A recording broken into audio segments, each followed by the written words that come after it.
Hey, crafty friends. It's Andrea from DIY Prairie Sky DIY. It's so hot in my craft room, I don't even know where I am today.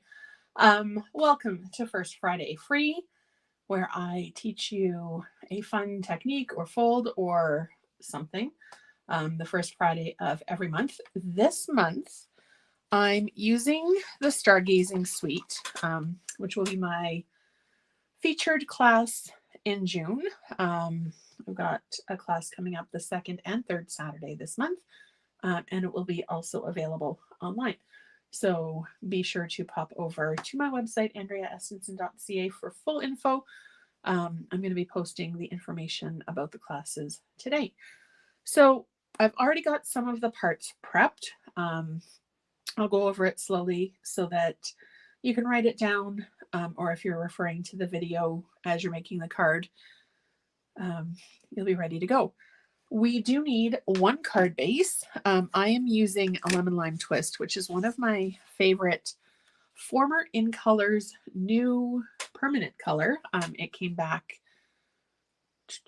this year, and it's one of our regular colors again. So we've got our card base.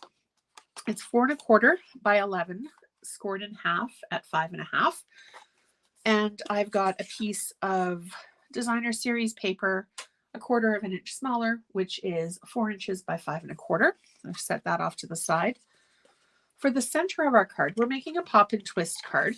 You're going to need a piece that's 3/4 by, nope, that's the wrong piece, 3 3/4 by 11. And it's scored at 2 3/4, 5 1/2, 8 1/4. Again, it's 3 3/4 by 11. Fix this measurement right now. At 2 3/4, 5 1/2, and 8 1/4. And then when you go to fold it, you're going to be making a W with it. So we're also going to set that off to the side. I've got 4 pieces of the designer series paper as well. Again, it's 1/4 of an inch smaller. So it's 3 1/2 by 2 1/2. Now we're going to go for the mechanism. This part, it's fairly simple to create. And once you've got your head wrapped around it, it took me a few. Hey, Hannah, hope you're having a good day. Good morning, Kathy. I am going live on StreamYard. So if you give StreamYard permission, I can see your name. If not, you'll just pop up as either a YouTube user or a Facebook user. And if you have any questions along the way, or even during the replay, please pop them down into the comments. I always go back and check the comments when I get notification of them. So this guy is our mechanism that's going to do the pop. So for this one, what we need to do, it's 3 inches by 8 inches and then scored at 1 1/2. So you're going to score it in half. Then what you're going to do is on either side, you're going to mark on the edge at 2 1/2 and 5 1/2. So mark on one side, flip it over, do it on the other side, 2 1/2, 5 1/2. And then what you're going to do is create an X in the middle. I'm just going to move this down just a tiny bit so you can see a bit better. So you're basically going to have an intersection here. Now, this part sometimes takes my brain a little bit longer to wrap around. What you want to do is basically create a house shape, but you don't want it to be like this because it's not going to work. What you need to do is have 2, and here we go. Yeah. Come on, brain, activate. What you want to do is have it so that you've got 2 legs. So to do that, bring one side to the center, the other side to the center, and then your second side is just going to follow. Now, I've played with a few ways of doing this. I really hope that my tape dispensers are all full. Okay, good. I always run out of tape, never fails. So what you want to do is have your card attached. So we're going to put, I really hope this is right. You never know what's going to happen in my craft room. I'm probably going to make a mistake, but that's okay because that's how we learn. So we're going to put our tape, tape our fingers to ourselves, and then mark roughly center. And we're going to line up our center point just under the score line. And then we're going to do the same on this side, tape it up.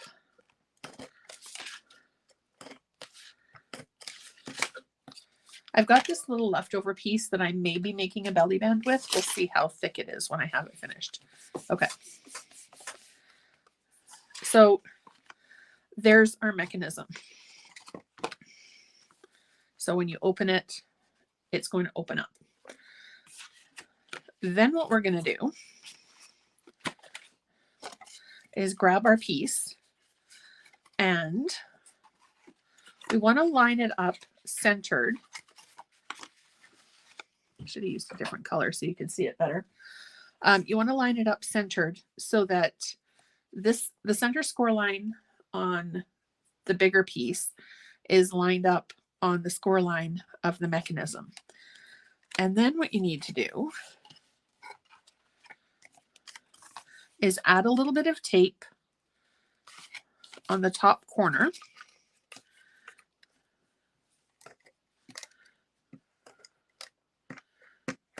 If you like snail tape, you can use that. If you prefer liquid glue, you can use that. Really, I don't think that there's any wrong in crafting. Whatever you like best and whatever you're most comfortable with is absolutely what you need to use. And then we're going to do the same on this piece. And then we're going to hope that it actually works. All right. So then, in theory, we should be able to have our card. Oops.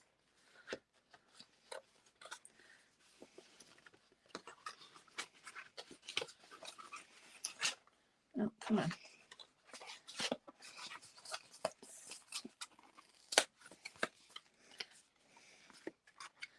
We should be able to have our card close. It does take a little bit of finagling to get it moving properly the first couple of times. All right, let's see what we can do here. It's always easier when somebody else does it. But I promise, once you get it moving, there we go. It's all good. And then you want to burnish the heck out of it so that it lays flat.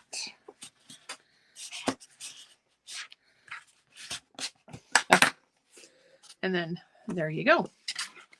It does take, once you get it going a couple of times, it will do what it needs to do exactly the way it needs to do it.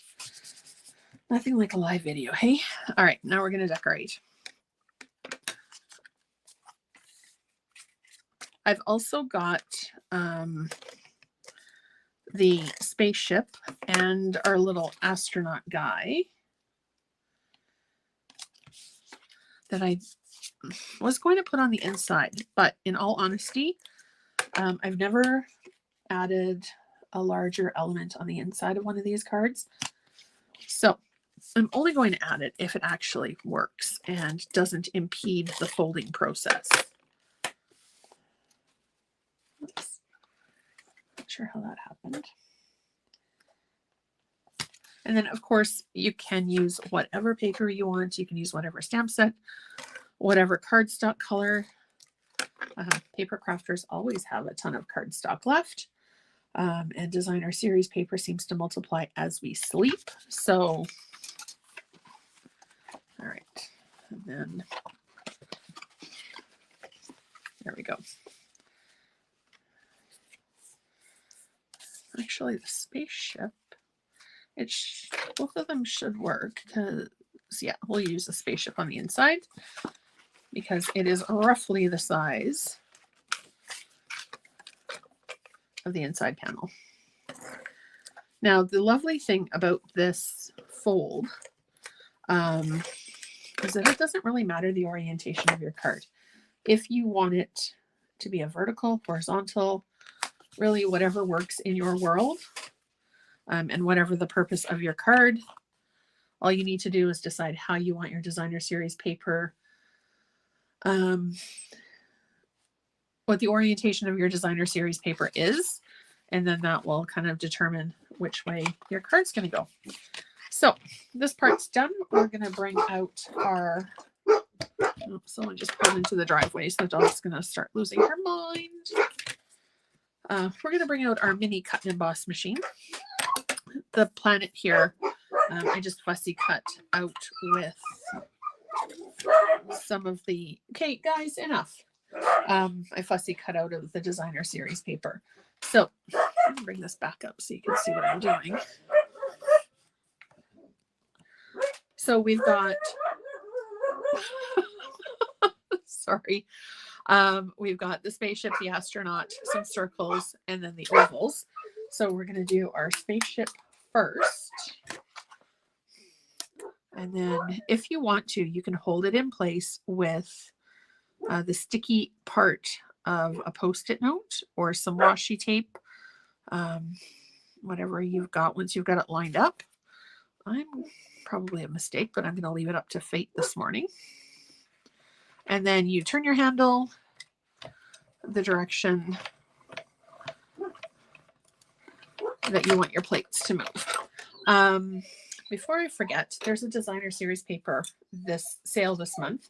So you can save 15% on select designer series papers.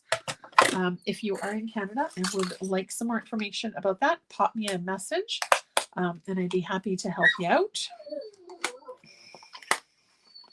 Not sure what kind of adhesive they use for these dies, but it is super strong. I'm always worried that I'm going to pull it off. Hasn't happened yet. Haven't bent a die or damaged a die yet. I don't think it's possible, but you never know. All right, I got this guy lined up here. This is the most finicky part, is the lining up. Okay, and then, okay, puppy, shush. Shift it a bit.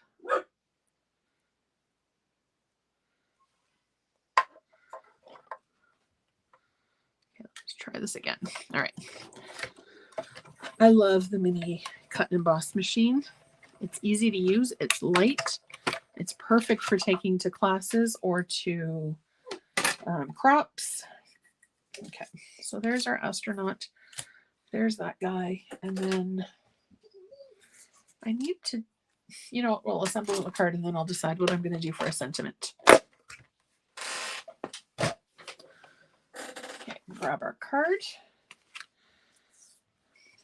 Okay, this guy, and then this.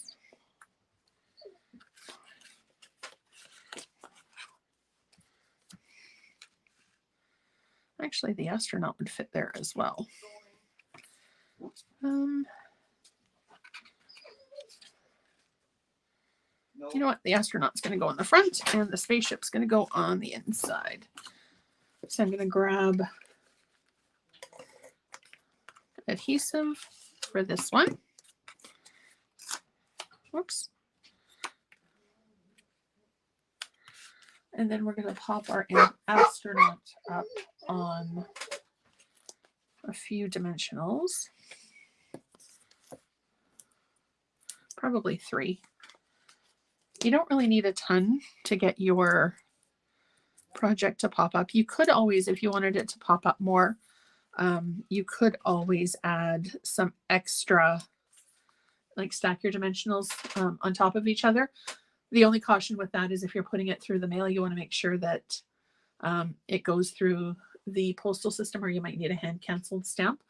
In Canada, we call it the slot of doom. If it fits through the slot, then you're good and it can go as letter mail. All right. So then we're going to put our, actually, you know what? I think we need a little bit of Winkestella to shiny up our spaceship. This was stamped just with Memento.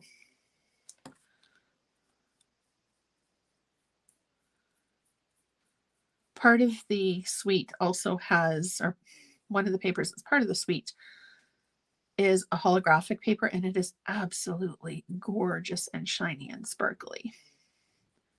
I wasn't sure about it the first time. Well, when I saw it online, I wasn't sure about it. But in person, it is absolutely stunning. All right, here we go. Yep.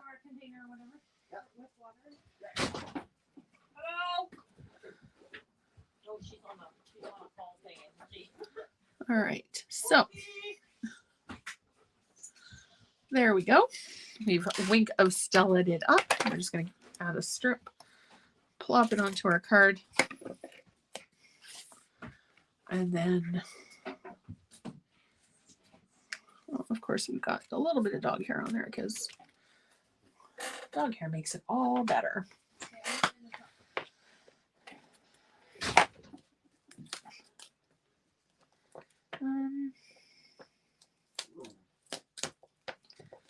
All right, so this is the sentiment that I'm using. If I had a star for every time you brightened my day, I'd have an entire galaxy. That's going on the inside. And we're going to do that with Memento. And actually, sticker. So one of my favorite ways of putting the sticker on the stamps is just simply making sure that it goes the right way and lining it up exactly with the opening on the sticker sheet. Give it a press, pull it off, and you're good to go. And they're super, super sticky. I haven't had an issue personally with the stamp sets or the stamp staying stuck to my block, but I do like to tap it off a little bit on either my shirt or my pants just to kind of de-stick it a little bit. And then if you do ever actually have an issue with it sticking and it won't come up, you can either put your fingernail between the sticker and the block, or you can take your pick tool and put the pry end, or even your bone folder, and just pry it up gently. Because if the rubber comes away from the sponge, it's not, I mean, it'll still work, but it's not covered under warranty. And you got a wonky stamp, and it can be a little bit of a challenge to stamp sometimes. Okay, if I had a star for every time you brighten my day, I'd have an entire galaxy. Well, and look at that. We have a halo because I wasn't paying attention to the way that I was doing this. So you know what? We're going to fix it by adding a teeny tiny strip of paper underneath. So, I don't know. We'll do 5 1/4 to 1/2 inch strip. Oops. See, mistakes aren't a big deal because you can always fix them. And then we're going to cut it at 4 1/4. My friend Mary Louise from East Coast Stampin' with Mary Louise always adds a little bit of designer series paper on the inside of her card, and I really like the look, but it's not something I generally do. However, if I make a mistake, I'm 100% on board with that idea. There, now it looks like an embellishment. All right, so we're going to fold this guy up again. And see, I just had a huge craft sale. I'm trying to get rid of some retired stuff, and part of that involved me cleaning off my Stampin' desk, which is actually, it's quite a nice feeling to have some space to work in here.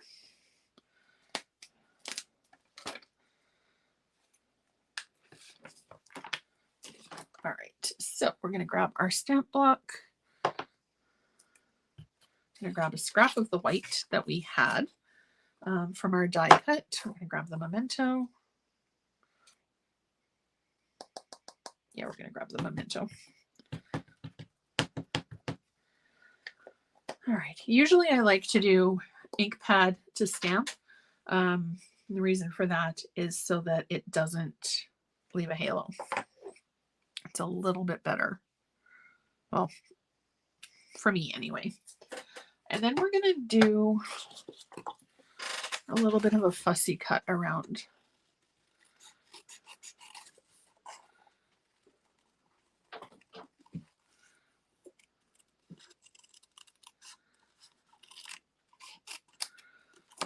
When you're fussy cutting, it's generally easier to move the paper, not the scissors, because it gives you just a little bit more control.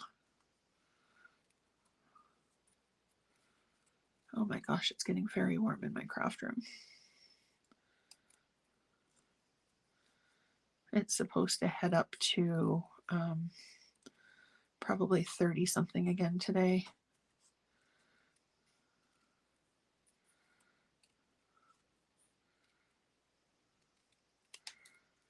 And we're just going to duck down under the T.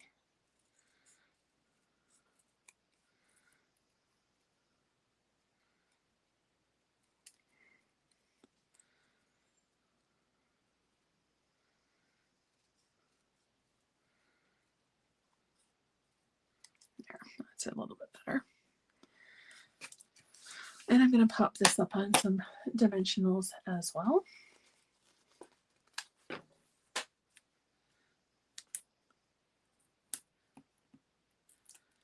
So if you're watching on YouTube, thank you so much. If you're a new visitor, be sure to hit subscribe so you're notified every single time a brand new video goes live.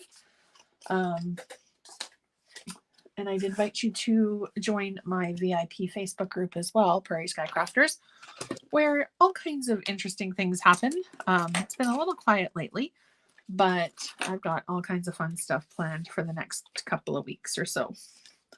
Okay, and then we're just going to add some rhinestones to give it a little bit of, oh my gosh, lost my word there for a second. A little bit of shimmer and shine. Because, you know, bling makes it better. I'll put one up here. So there you have it, our Pop and Twist card, a 4 1/4 by 11 base. We've got our inside, which is 11 by 3 3/4, and we've got it scored. Let me just go back and check. 2 3/4, 5 1/2, and 8 1/4, and then our mechanism as well. And the first time that you make a different fold, I always encourage people to use scrap. Just plain white basic cardstock.